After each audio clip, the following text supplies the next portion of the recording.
அடுத்து வந்து ஆம்ஹோலோட உயரம் எடுக்கணும். ஆம்ஹோல் உயரம் வந்து நம்ம எப்படி எடுக்கலான்னு பார்க்கலாம்.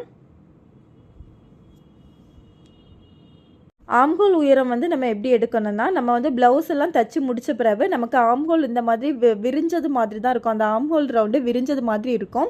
ஆனால் நம்ம அப்படியே வச்சு அளவை எடுத்துடக்கூடாது. நம்ம ப்ளவுஸில் வந்து எப்படி வளைச்சி வரைஞ்சி விடுவோமோ, நம்ம வெட்டும்போது எப்படி வளைச்சி வரைஞ்சி விடுவோமோ, அந்த கீழே உள்ள வளைவு வந்து நமக்கு ஸ்ட்ரெயிட்டாக தான் வரும்.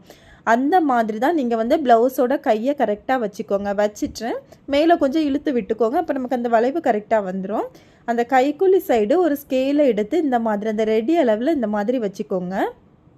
வச்சுட்டு நீங்கள் இப்படியே வச்சுட்டு நம்ம வந்து அளவும் எடுத்துக்கலாம். இல்லைன்னா இதில் இப்படி ஒரு சாக் பீஸ் வச்சு ஒரு லைன் போட்டுக்கலாம். அப்போ அந்த ஸ்கேல் அசைஞ்சாலும் நமக்கு பிரச்சனை இல்லை. நம்ம அந்த லைனில் கரெக்டாக எடுத்துக்கலாம். இப்போ ஷோல்டரில் இருந்து நீங்கள் அந்த கைக்குழி சைடு வரை நமக்கு இப்போ மார்க் பண்ணோம்ல, அது வரை எவ்வளோ இருக்குதுன்னு பாருங்கள். எனக்கு 5.5 இன்ச்சு இருக்குது. 5.5 இன்ச்சுங்கிறது நம்ம அந்த ஷோல்டரில் இருந்து 5.5 இன்ச்சு கீழே ஆம்ஹோல் டெப்த்து மார்க் பண்ணுவோம். மார்க் பண்ணிவிட்டு அதுக்கு மேலே வந்து நம்ம வந்து 1/2 இன்ச்சு தையலுக்கான அளவு மேலே தான் விடணும். அந்த 5.5க்கு கீழே வரக்கூடாது. இந்த மாதிரி நீங்கள் மார்க் பண்ணிக்கோங்க.